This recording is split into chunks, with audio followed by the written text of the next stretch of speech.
What was I saying? Do you want to just start the episode over like 3 times so that people think it's like a Groundhog Day? Are we talking about that this episode? Yeah. Awesome. Yes, absolutely. What was I saying? Do you want to just start the episode over like 3 times so that people think it's like a Groundhog Day? Are we talking about that this episode? Yeah. Awesome. Yes, absolutely. What was I saying? Do you want to just start the episode over like 3 times so that people think it's like a Groundhog Day? Are we talking about that this episode? Yeah. Awesome. Yes, absolutely. Welcome to Namely 90s. Wow. The podcast that takes you back to the time before smartphones, Google, and Y2K. Join your hosts as they relive the pop culture that shaped a generation and the parts that many people wish they could forget. Listen in to the conversation about how the decade defined those who spent their childhood there and how it shaped them as adults. So, turn down the grunge and dial up the internet. Let's get started. It's time for Namely 90s. That's right. You're listening to Namely 90s. My name's Andrew, and over there's Brandon. That's me. You can find us online at namely90s.com or on Twitter and Instagram at namely90s with a 90s. You can also watch the show on YouTube every Monday at namely90s.com/YouTube. And finally, if you'd like to support the show, head over to patreon.com/namely90s with a 90s. Get signed up. We would appreciate it. Happy February, good sir. Yes, happy February. We are 6 days into it. Yes, and as timely as ever, before we move on to the bulk of our show, just a reminder to everyone, it's Black History Month, and so we would recommend, if you want to learn more about that, you head over to, I'm going to say this right, asalh.org, which is the Association for the Study of African American Life and History. Definitely a good resource, and there is a place to donate if you so wish. Yes. We should mention that the theme for this year's Black History Month is Black Health and Wellness, which seems timely considering with the COVID and such. I feel like it's a theme for a reason, due to what you just had, I believe. I had the vid, which sounds like VD. No, I don't think it's transmissible via microphone yet, which is good because Joe Rogan would have given it to everyone by now. VD or COVID? Both. I don't know. Joe Rogan. I just had to make a joke. Pretty sure you can get VD from a microphone. Maybe it depends where you put it, I suppose. What? Okay, this got way off track. Anyway, but yes, it is that month, so educate yourself. It'd be good for you. Donate. Oh, I thought that was a beautiful segue into you've just been struck. You've been. Oh hit yes, by, our household has just been COVID. It's been. Yes, thank you for that. Was it a Smooth Criminal reference? That was a Smooth Criminal reference. Okay, good. Yeah. So anyway, had COVID in the house. Almost all of us got it, except my one child, who's apparently impervious to infectious disease, which is weird. It was mild, some congestion. So clearly all of this COVID stuff has been a complete overreaction because my experience was not that bad. Yeah. So clearly it was your experience as a person who's been twice fully vaccinated. Yeah. But it's a lesser variant. Yeah. And I only briefly had to be on a ventilator. No, I'm kidding. It's just dumb when people are like, well, mine wasn't that bad, so it's not that bad. You're like, you're an idiot. Yeah. Thank you for experiencing illness for all of us. Would you like some cancer? Yeah. But we made it almost 2 years with no COVID in our house. So I think it was a pretty good run we had there. Yeah, the Omicron seems to be the one that's getting everyone that's been able to go for 2 years. The good news is it's not as serious. So you're getting a high peak in case numbers, but not as many hospitalizations. So that's good. Yeah. And they say that's the first step to it becoming endemic. So it's like, if it's mild but very contagious, then that's okay. It's when it's terrible and contagious like it was originally, that you're in trouble. Yeah, it'll be like the flu eventually. I mean, it is a flu variant, or not a flu variant. Okay, it's another virus. I see. Yes, I see the thing coming up where it says this COVID-19 information may not be correct. COVID-19 is a parasite that is treated exclusively with ivermectin. No, I'm kidding. These are all untrue things. It is a virus that actual scientists have researched. But just for the time being, we are pulling our music and podcast from Spotify in solidarity with Neil Young. That's not true. I'm sorry. We barely reach anyone. So if you have friends that would like to support us, or if you have friends and would like to support us, share us with them. Not this episode, because I've just made a terrible statement. But yeah. And if your friends think that Googling stuff on the crapper is research, then they shouldn't listen to this show. Not those friends. You have good friends. Find those friends. Share us with them. And then have them share it with 3 other people, and then profit. I mean, what? No. Yeah. What we're saying is, listen, it costs money to make money. Okay. It's true. No, what I'm trying to say is, share this with your friends, and maybe not this episode, because I've already been an ass with myself. But speaking of which, get psyched for next week, because our episode drops on Valentine's Day. So today is technically the 7th, not the 6th. I'm a moron. And we are having a Valentine's Day special next week. I don't know if we managed to book a guest, so it may just be Andrew and I talking about our first watch ever of the movie She's All That, starring Freddie Prinze Jr. and Rachel Lee Cook. So we're gonna have to get 3 names in order to be able to first watch the movie, and then to even talk about it. And then we can do a first watch of the show, First Watch. After that, it's dumb. I would rather watch ER. Yeah, me too. Well, I mean, I we'll talk about this next episode. I like Rachel Lee Cook. Freddie Prinze Jr. is pretty cool. And next Monday it'll be a special episode, however it turns out. Remember the time that Freddie Prinze Jr. was on 24? We can talk about that next time too. Yeah. Yep. Yes to both. This episode occurs in real time. Bink, bonk, bink. I don't think those are the sounds. I can't do the sounds. I'm not a clock. I don't know what is going on tonight. Definitely share your favorite episode, Namely 90s, with your friends, and they could find this one way down the line. Don't clock block me. Wait, what? I don't know. Also a fun drinking game for this episode. See how many times Andrew says "wait, what" in response to something he said. Brandon did clock block me, just for the record. I tried to make a clock joke. I tried to make the clock sound. It didn't work. And have we really been talking for 14 minutes? No. We've been talking for not even 10. Plus, I'm trying to keep the energy up here. Yeah, you're a brave soldier for having had COVID and now talking late at night after returning to the workforce. Indeed. During the day. Anything else? Anything else? No, I have a disc golf tournament over the weekend, so hopefully we get this done in time that I can edit it before I have to worry about trying to get it edited and uploaded. Yeah. That's fair.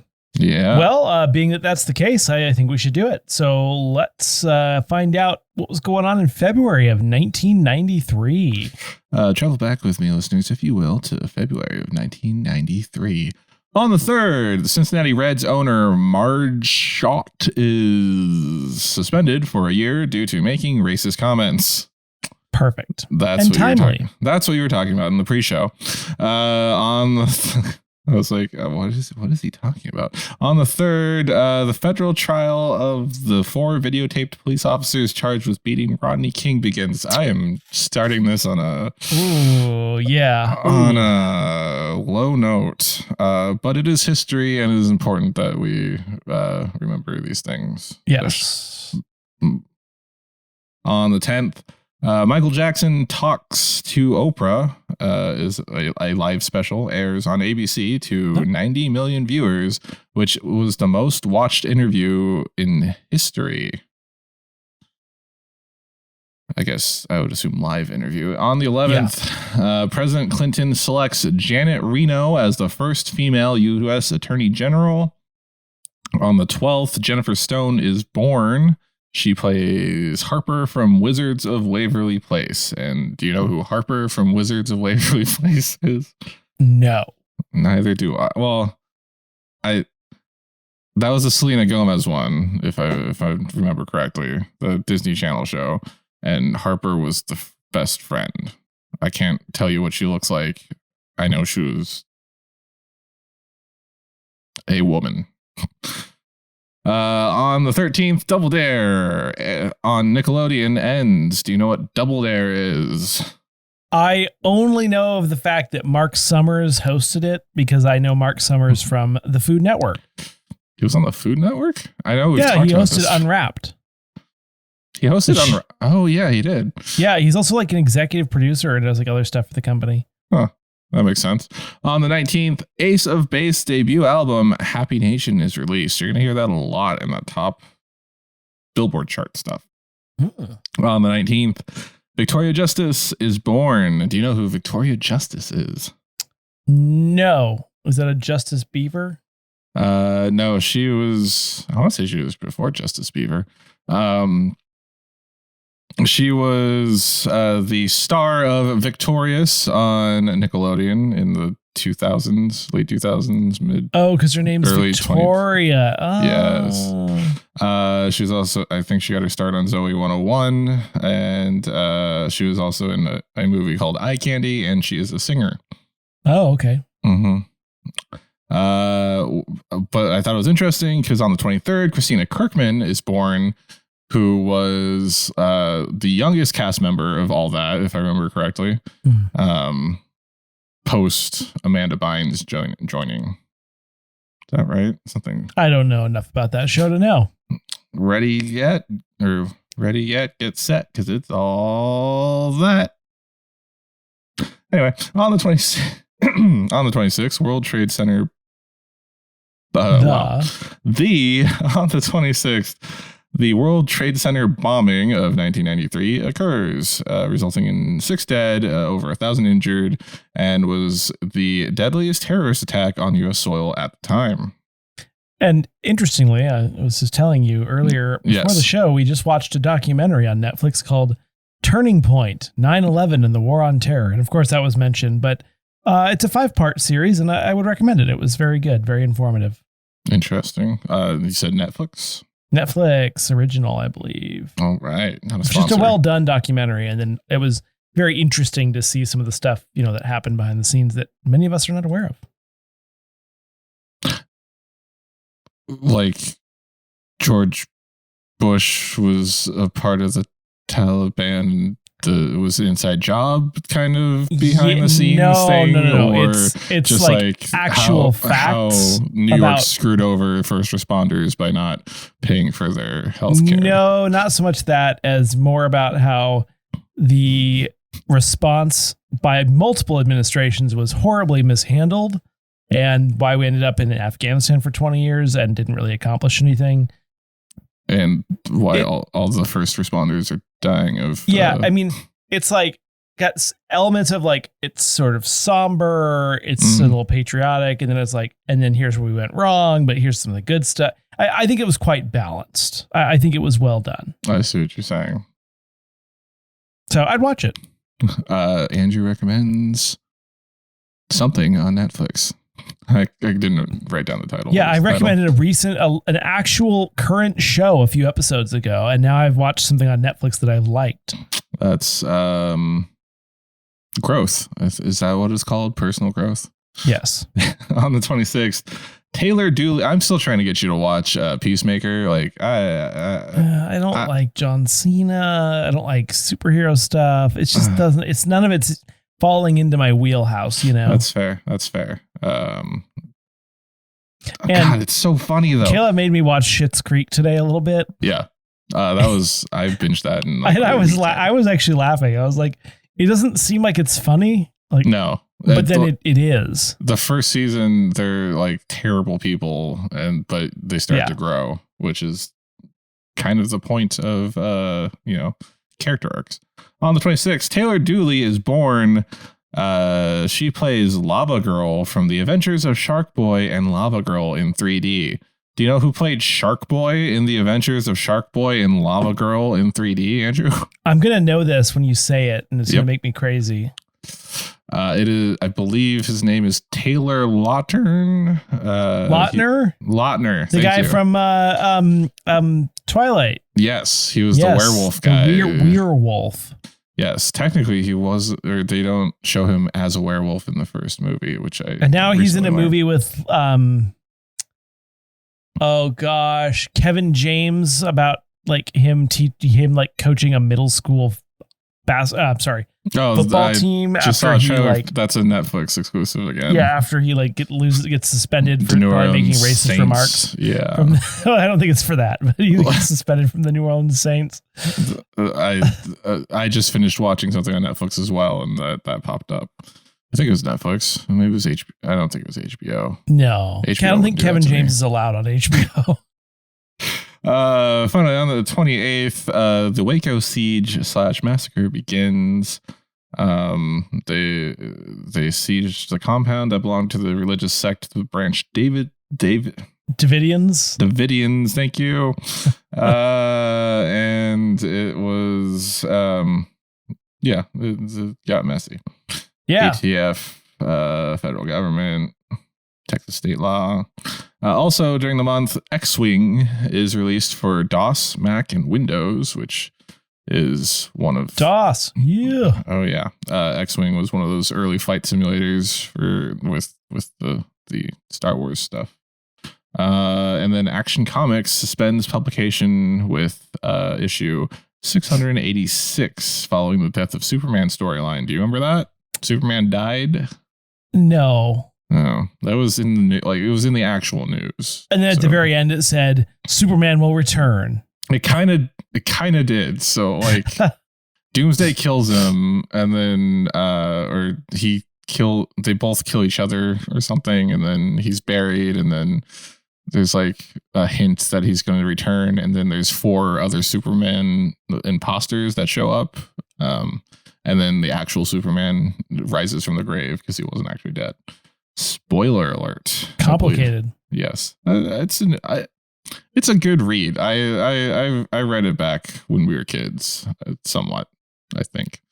But yeah, there's Cyborg Superman, there's that was the introduction of the modern day Superboy, except in like a terrible outfit. Also, when something came out 29 years ago, you don't have to warn about spoilers. I think if you haven't read it by now, you've missed the boat. That's true. It's more niche, so I thought I should say spoiler alert after fair. I spoiled it. Perfect.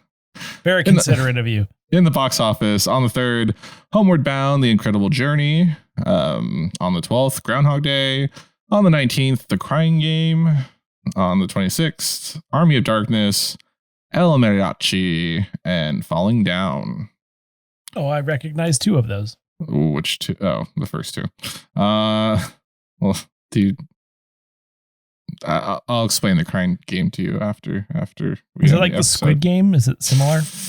No, it's about the IRA, and then Forrest Whitaker's dies or something, and the main character has to take care of Forrest Whitaker's lover, who turns out to be a trans woman.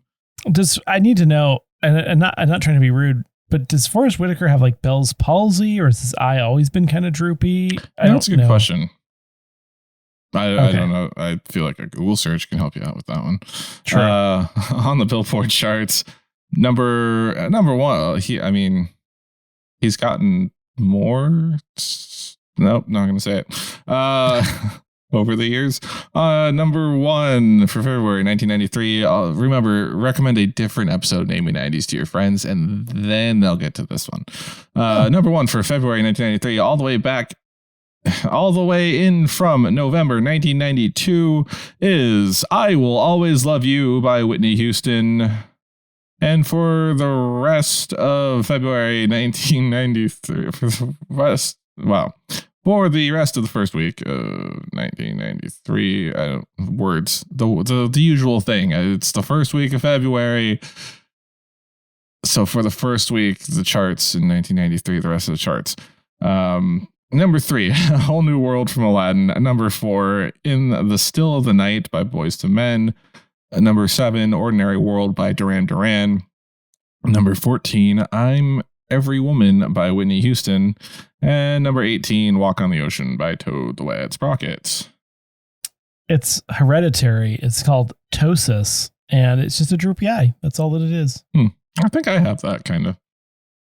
But also but I will say, if you type in Forrest Whitaker eye, there's a lot of really offensive shit that comes up. Fantastic. And on that note, let's toss it off to myself for this week's Naming 90s Minutes.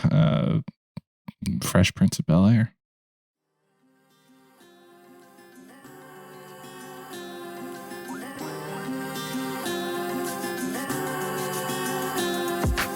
Welcome back to our new mid-episode break, Namely 90s Minute. Every week we look back at a culturally relevant show, movie, or piece of pop culture that probably helps stoke the algorithm. This week, in honor of Bel-Air premiering on Peacock this Sunday, we are taking a look back at the less gritty original, The Fresh Prince of Bel-Air.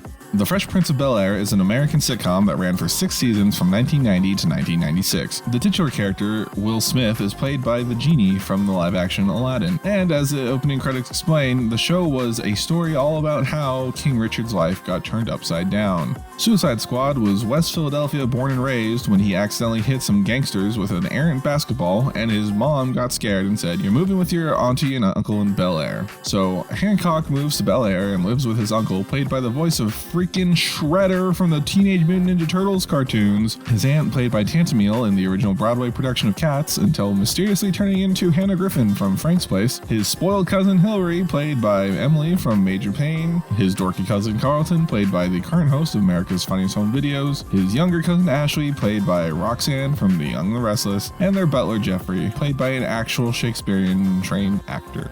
Also, DJ Jazzy Jeff was there. Each episode normally consisted of Wild Wild West clashing with his more upscale and uptight family in Bel-Air, and resolves with all of them having learned a lesson from each other, and a plethora of laugh-tracked jokes along the way. Sometimes Carlton would grace us with his dork dance, and Hillary would become a materialistic caricature. Over the course of 6 seasons, iRobot's career skyrocketed to a point where he became a household name, and still is, which is why we're getting a gritty reboot of the show on Peacock. And that's The Fresh Prince of Bel-Air in a Namely 90s Minute. More or less. And now, back to the show. Anywhere you want to go? It always concerns me when there's just blank bullets at the bottom of the topics. Just because it's the only thing I know anything about, well, a little bit about, I like Double Dare because of the fact that it has Marc Summers in it. I had no idea he was not on Food Network before he was on the Food Network. So What is it? Do you remember American Gladiators? Yes.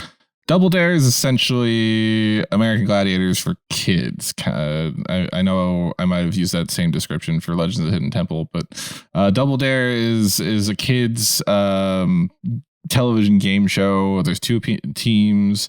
It might be a family. I don't remember. There was family edition of Double Dare, but they compete to win cash and prizes by answering trivia questions and completing messy stunts known as physical challenges. It ran from 86 to 93, and there was a revival in 2000 and a second revival in 2018, but that one was hosted by or co-hosted by Marc Summers and I want to say Lily Singh. No, Liza Koshy. I think it's time to put this one in the ground for good, though. After 2 revivals. Yeah, it's the nostalgia. Once we get up into the 50-year-old bracket range, our nostalgia bucks won't matter because the children will be grown, and your kids will be the next targets for the children. The nostalgia reboot. Like you don't see a current reboot of things from the 70s. There's no more Starsky and Hutch, Dukes of Hazzard. Right. Yeah, that's all done for now. Yeah. So it's our generation that's being I would say peddled to, but pandered to. That's the correct word. Yes. But yeah, it was hosted by Marc Summers. It was Nickelodeon's first game show. Remember, Nicktoons didn't start until, what was it, 91, 92. So they had all that like live action stuff back in the 80s. It was a smash hit. There were other kids game shows that came from it. I remember like we said Legends of the Hidden Temple, Nick Arcade, Wild and Crazy Kids. None of these are hitting home for you.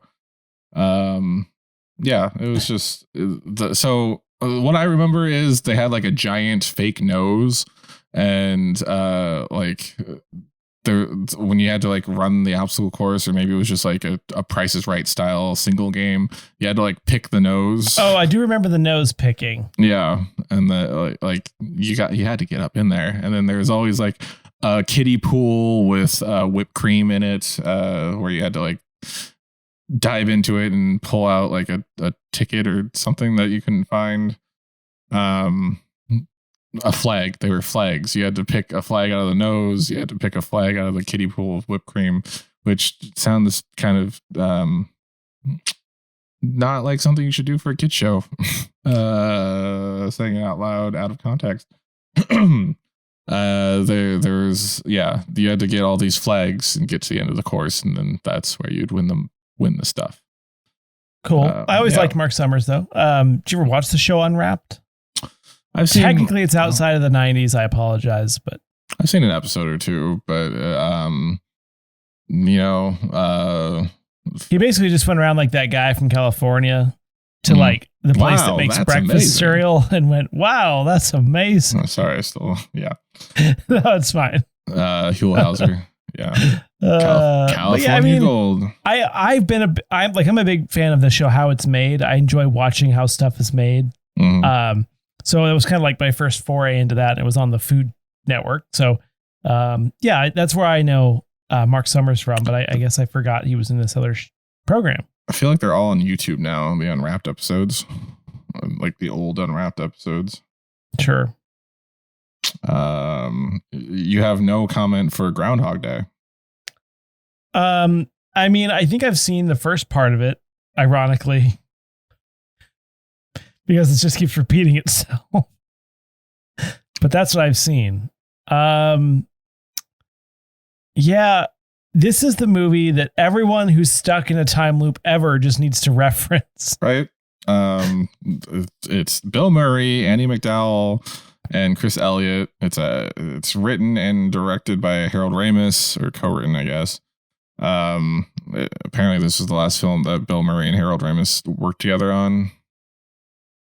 Do you know who Harold Ramis is? I only know Harold Ramis from the Family Guy joke. And they're like, we now return to a round table with Harold Ramis, Al Michaels, Ray Romano, and Kermit the Frog. And they all have that same quality to their voice. Yes. Well, I remember him best as he played Igor from he was one of the 4 Ghostbusters, the nerdy one. That apparently sounded like Ray Romano. That's not Ray Romano. Anyway. Second drinking game for the episode. How many times does Brandon say anyway to cover up a quick joke? Anyway. Anyway. Have fun. So like the gist of it is he's stuck in a single day. keeps repeating itself over and over. It's Groundhog Day, and he and the other two are sent out to cover the Poxitani Phil's, groundhogging.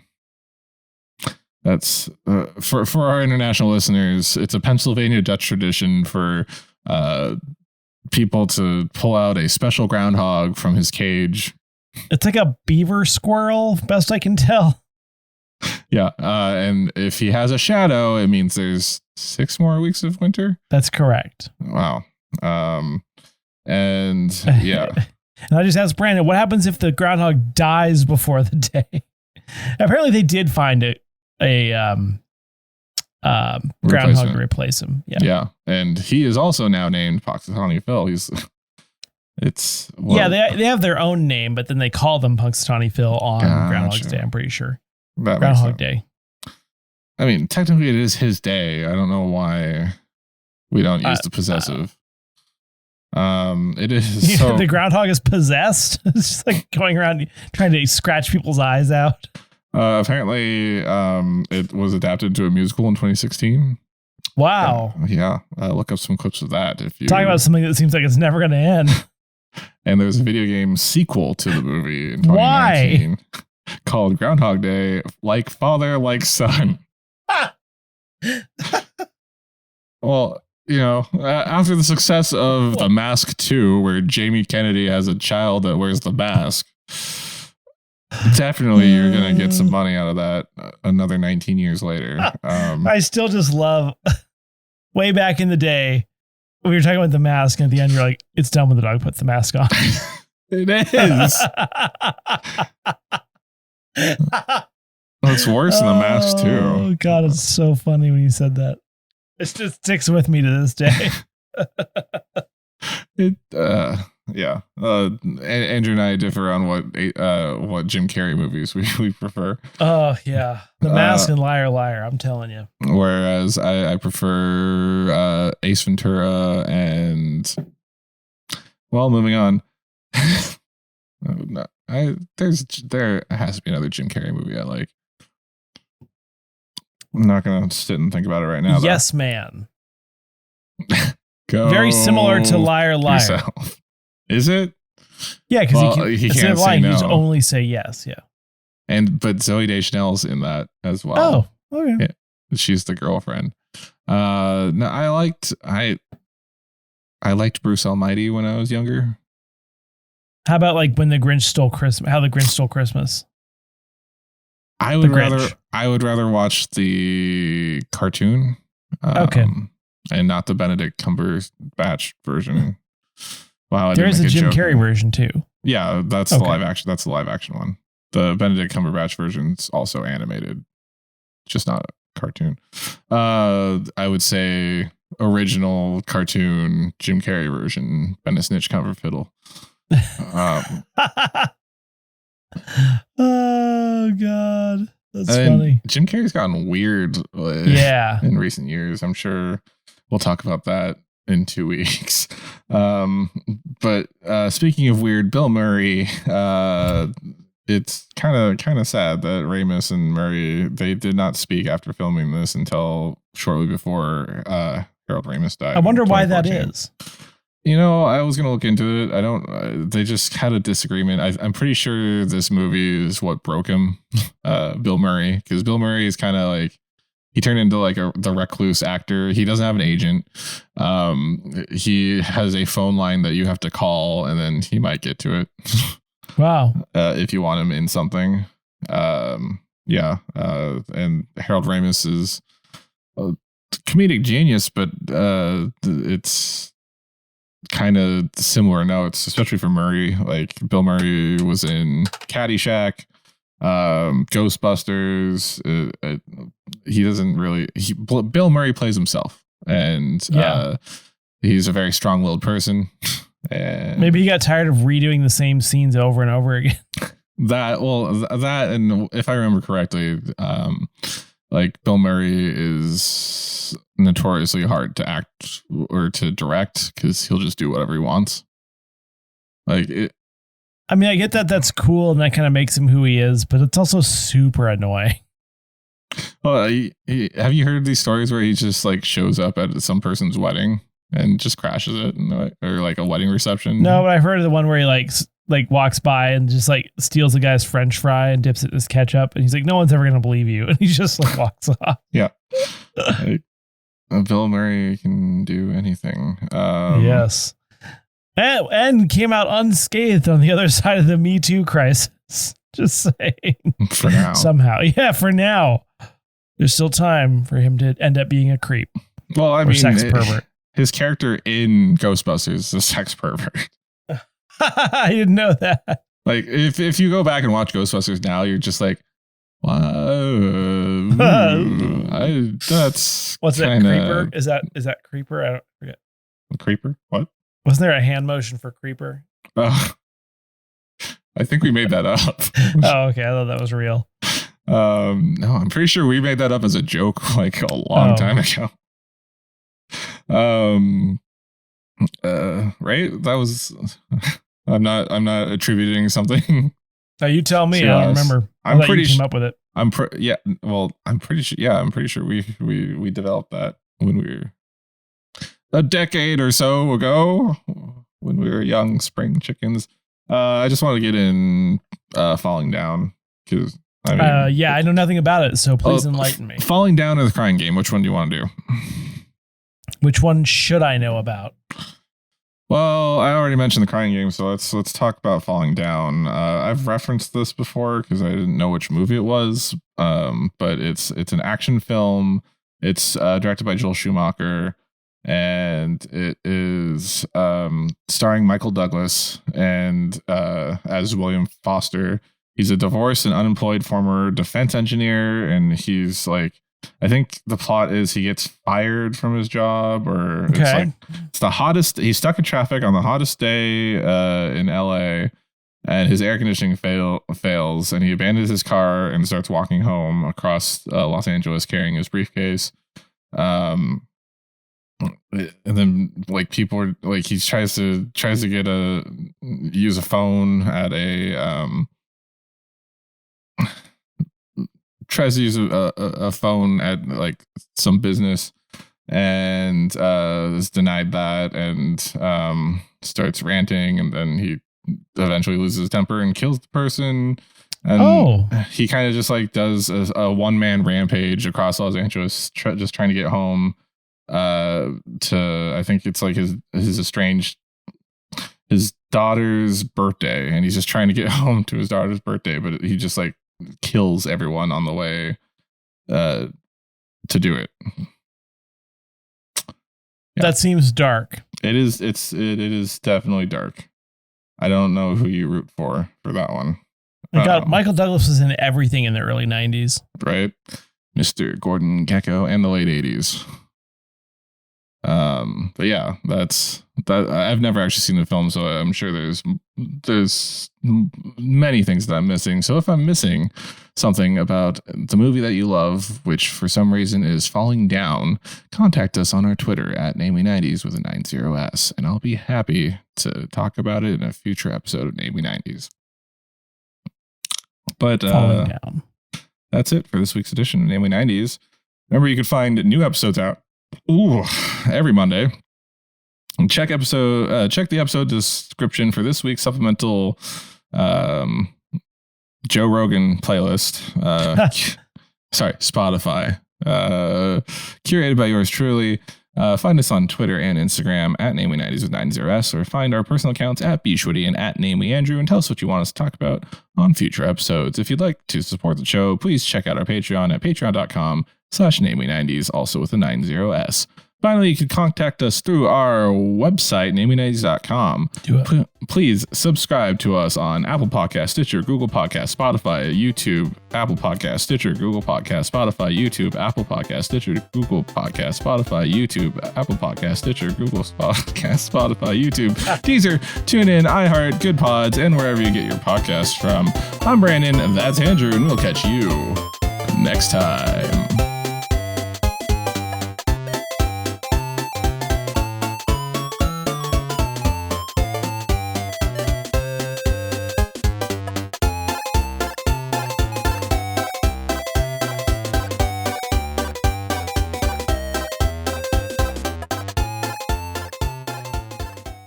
Bye now.